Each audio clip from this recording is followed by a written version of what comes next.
Olá, amigos.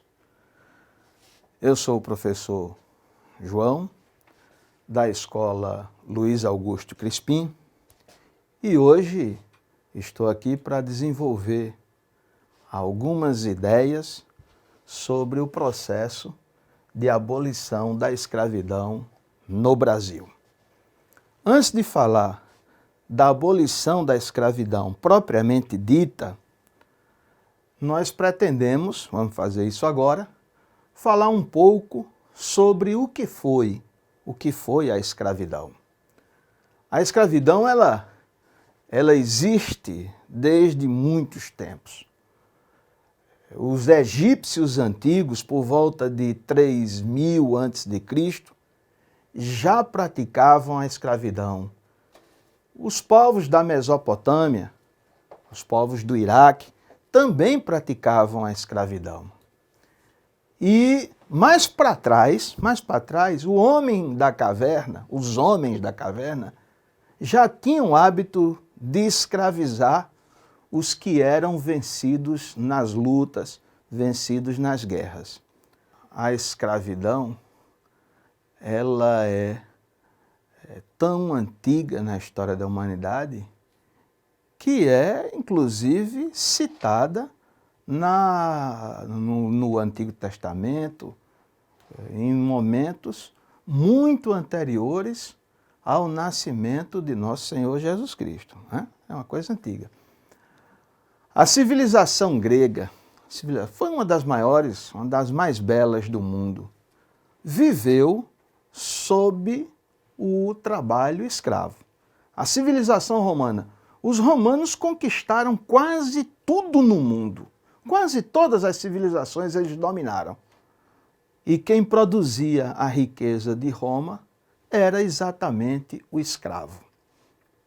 Na Idade Média, há mais ou menos 500 anos, a literatura daquela época começou a revelar ideias de que o branco, a cor branca, era a cor da virgindade, era a cor do dia, era a cor da inocência, da pureza. Isso se via nos livros de literatura da Idade Média, há 500, 600 anos. E a cor negra, a cor preta, significava a noite, a vastidão da noite, a sujeira, a impureza do mundo. E todas as desgraças que por aí viessem era a representação da cor negra nessa literatura de 600, 700 anos atrás. Então, quando os portugueses e os europeus, de uma forma geral, viajaram para a África à procura de escravos para trabalhar no continente americano, eles chegaram, os europeus, à conclusão de que os negros da África eram seres inferiores, exatamente por serem negros, impuros, carregarem a impureza, e começaram a trazer em grande quantidade, em abundância, esses negros para trabalhar como escravos no continente americano. Mas, é bom que se diga, viu? O primeiro escravo do Brasil não foi o negro. O primeiro escravo do Brasil foi o índio. Quando o português resolveu produzir açúcar no Brasil em 1530, o português que diz ter descoberto o Brasil. Ele diz ter descoberto, né? Então o português resolve em 1530 produzir açúcar no Brasil. E ele vai usar a mão de obra indígena. Por quê? Porque era uma mão de obra abundante. Nessas terras aqui do litoral açucareiro, só o que tinha era índio. Era índio que não acabava, é um mar de índio. Quando os índios perceberam que iam ser escravizados, fugiram. Se mataram, desapareceram completamente. E os portugueses, então, decidiram que substituiriam a mão de obra indígena pela mão de obra escrava africana. Até porque, veja só, meus alunos, meus colegas, meus amigos, vejam só, capturar negros na África, E trazer para o Brasil significava acumulação de capitais. Dinheiro, era ganhar dinheiro. Você captura na África, você captura, bota no navio tumbeiro, navio negreiro, traz para o continente americano, traz para o Brasil, e você aqui vende esse negro. Coisa que você não faria com o índio. Porque você ia capturar e ninguém ia ganhar dinheiro com isso. Os comerciantes ingleses juntaram muito dinheiro, mas muito dinheiro mesmo, com a captura de negros na África e a comercialização deles no Brasil. Era um comércio extremamente lucrativo. Olha, para você ter uma ideia, um comerciante de escravos, ele capturando 100 escravos na África. No caminho, na viagem, uma viagem cruel, uma viagem difícil para os negros, que vinham nos porões, as partes mais baixas dos navios. Então, imagine que dos 100, 50 morriam na viagem. 50 morriam na viagem, a metade. Ainda assim, esse comerciante de escravos, com os outros 50 negros, ele tinha um lucro aqui no Brasil, vendendo esses escravos, de aproximadamente 400%. Não é pouca coisa. Tanto que negros no Brasil, que ganhavam a alforria, a liberdade, ganhavam a liberdade. Esses negros que ganhavam a liberdade, muitas vezes, eles iam na África capturar novos escravos. Porque, é evidente, não havia uma consciência pelo fim da escravidão. Né? Então, muitos negros, não tendo essa consciência de fim da escravidão, acabando a escravidão para ele ia ser um comerciante, um próspero comerciante de escravos. Muito bem. Os escravos que vinham para o Brasil eram tratados da forma pior possível. A escravidão foi a maior crueldade de nossa história. Estamos aí vivendo momentos difíceis nos Estados Unidos, no Brasil. Nós estamos vivendo momentos difíceis, racismo, preconceito racial, exatamente por conta dessa nossa história. Isso está na nossa memória e deveria estar no coração de todos, de todas as pessoas, e devia hoje estar no coração, para que a gente pudesse criar maneiras alternativas de cessar essa prática que tem aí pelo menos 500 anos no continente americano, pelo menos 500 anos no continente americano. Mas vejam só, os negros resistiam sim à escravidão no Brasil. E resistiam de diversas formas. A mais objetiva, a mais eficaz, era a fuga para os quilombos. A fuga para os quilombos. Os quilombos, eles ficavam em regiões elevadas, regiões de montanha, regiões altas, porque de difícil penetração.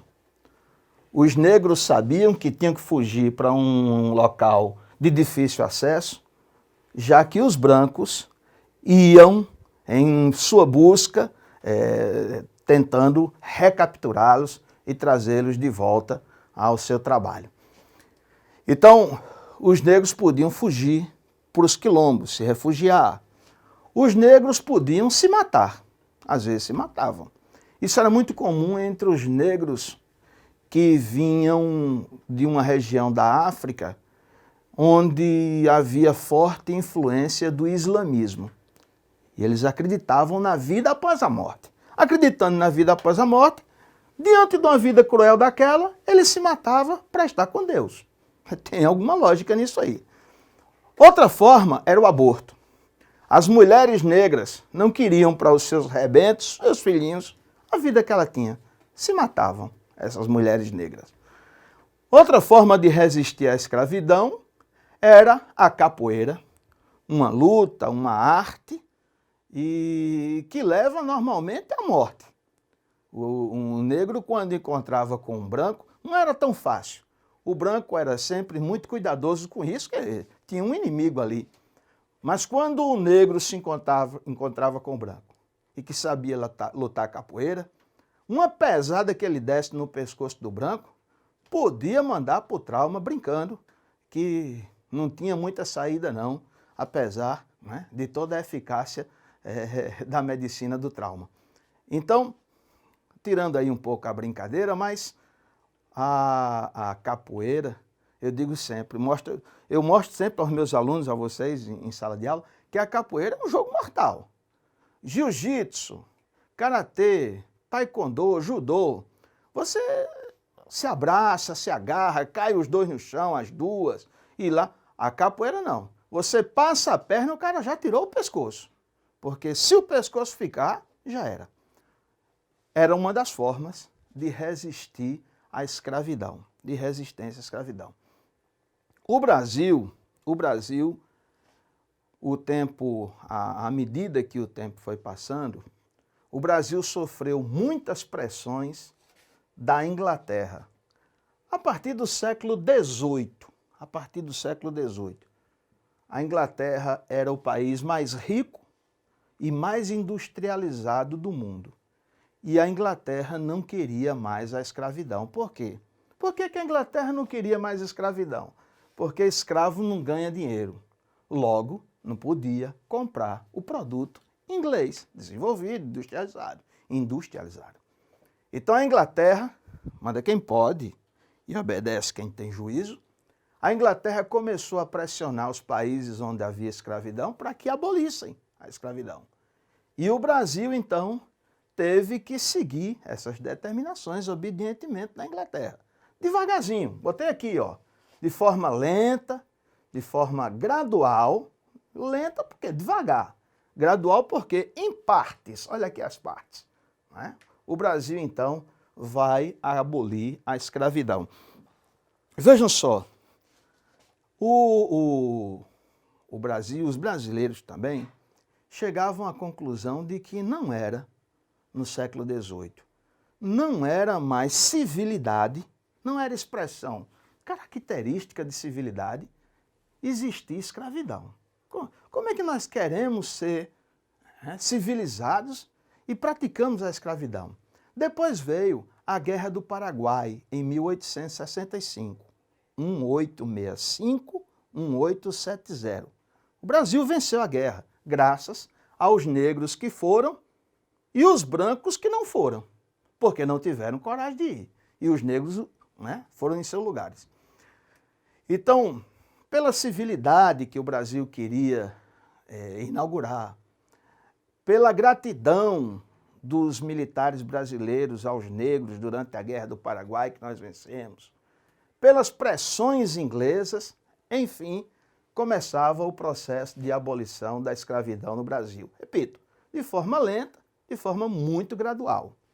1850 é a lei do deputado Eusébio de Queiroz. 1850. Essa lei proibiu o tráfico de escravos da África para o Brasil. Quem fosse escravo no Brasil continuava escravo. Da África não podia trazer mais nenhum. Normalmente o que vai acontecer a partir daqui é que os fazendeiros das regiões mais ricas do Centro-Sul, eles compravam escravos, vão comprar escravos, às regiões mais pobres, nas regiões mais pobres, o Nordeste, por exemplo. Mas não podia mais trazer da África.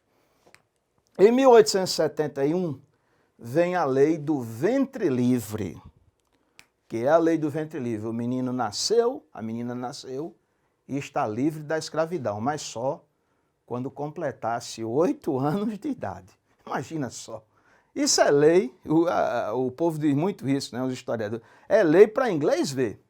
É como se você estivesse dizendo aos ingleses, vocês estão pressionando e nós vamos dar, pouco a pouco, o que vocês querem. Então, a criança nascia em 1871, mas não estava livre.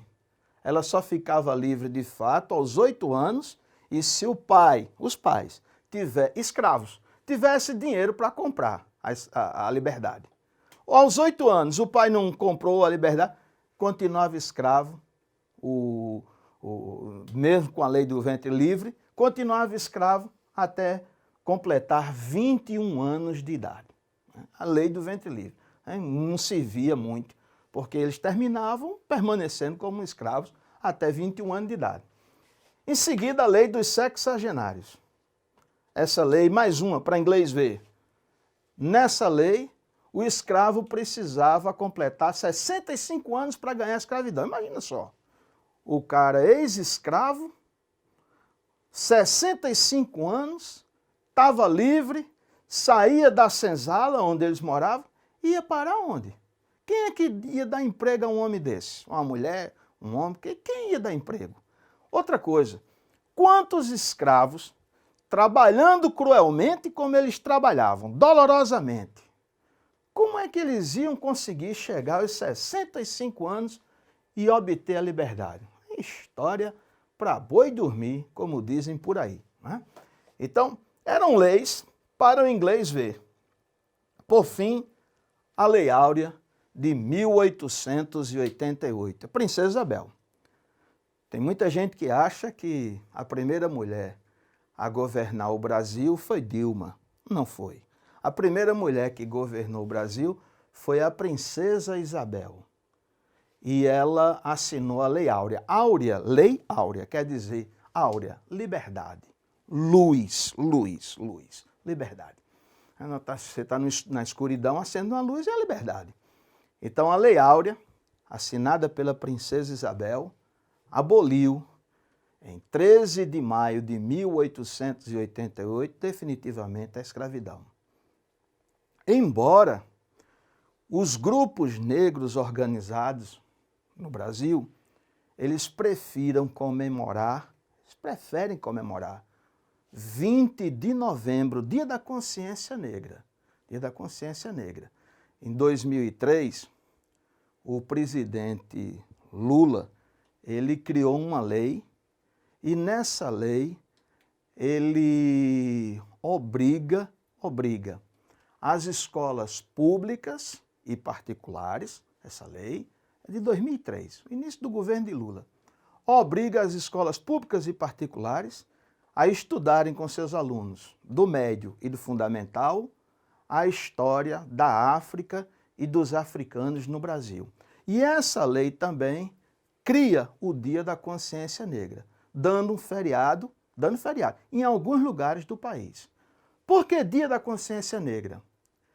Dia da Consciência Negra porque marca, é um dia que marca possivelmente a morte, o assassinato de Zumbi, rei de Palmares, o maior, o mais extenso quilombo da história do Brasil. Então, ao invés de se comemorar um presente, a Lei Áurea, comemoramos uma luta, a luta de Zumbi.